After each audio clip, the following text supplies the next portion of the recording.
We've got a lot of Falcons draft rumors to hit on in today's show. But first, we are in a sub battle with our Vikings Now channel here at Chat Sports. 300-ish subs off from the guys up north. Let's pass them by the time the NFL draft ends. Hit that sub button down below to beat the Vikings, but also to get free Falcons YouTube content.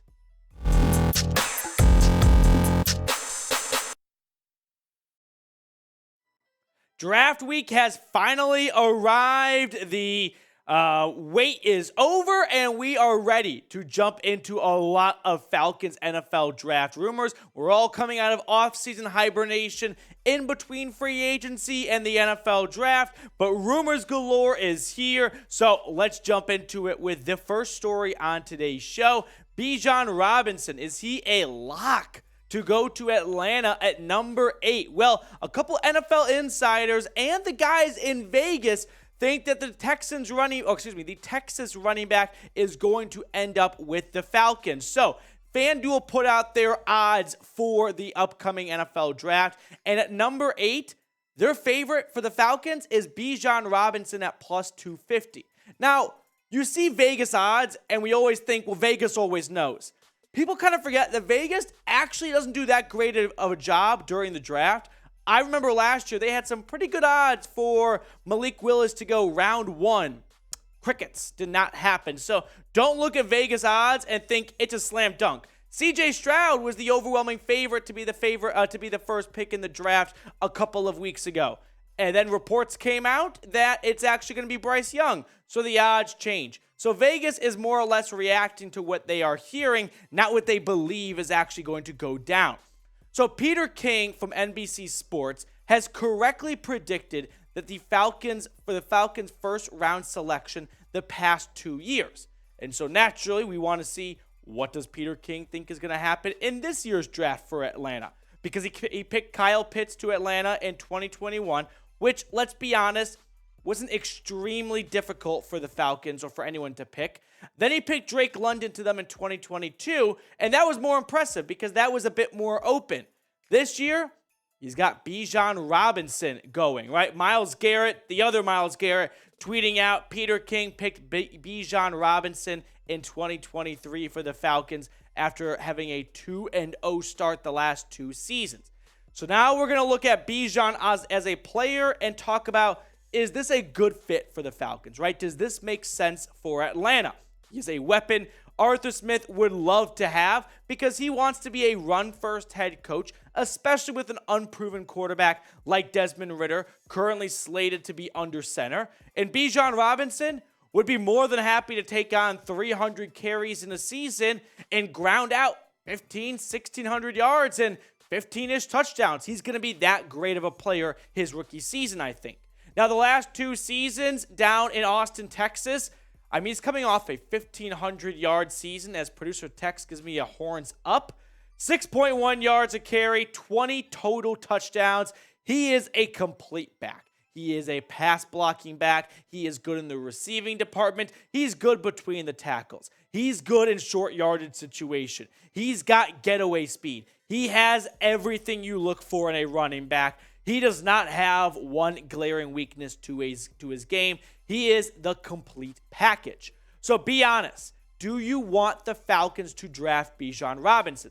I can make both sides have good arguments. There are very good points for pros and cons for drafting Bijan Robinson. So I expect there to be split results on this question.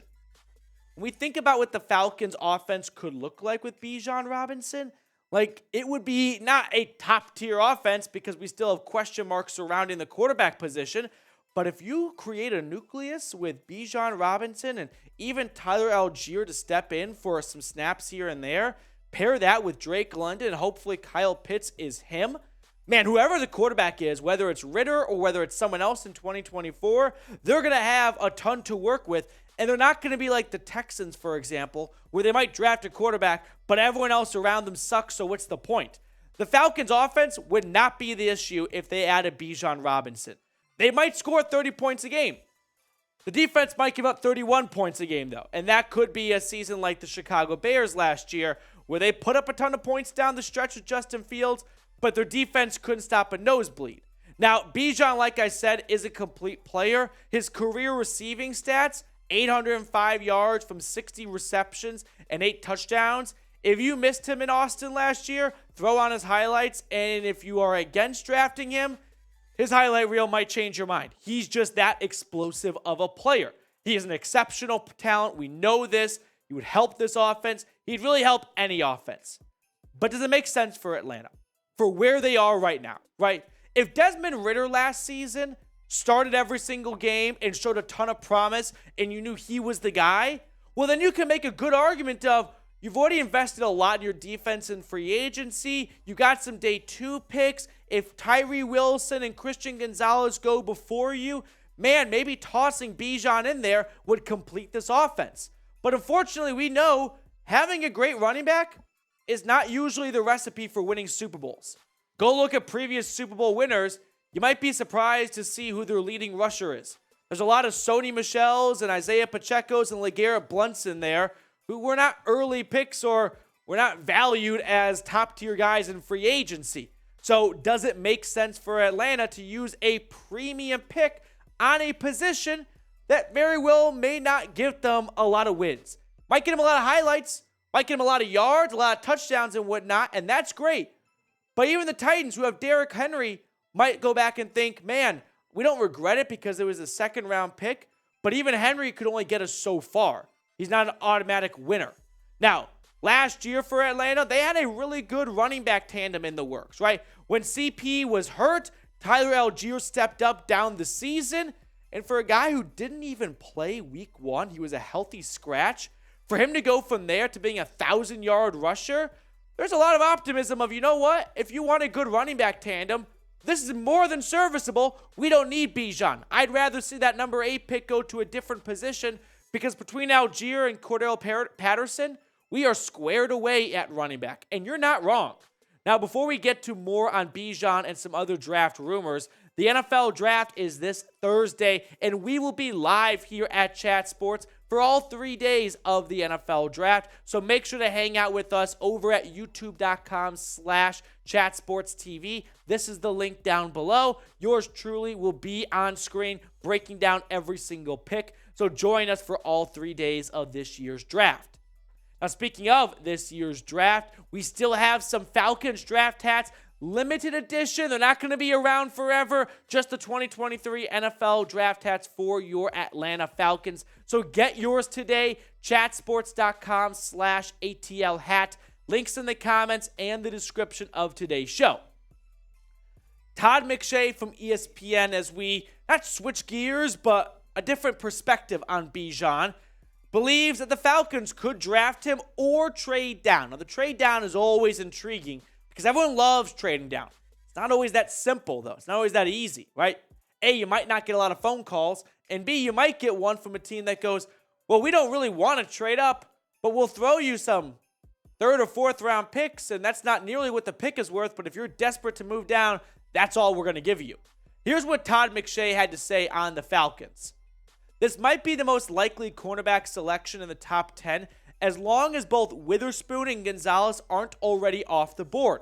Landing one of those two to play opposite A.J. Terrell gives this defense an extremely talented duo on the outside. If neither are there, though, I gather the Falcons could explore a trade back.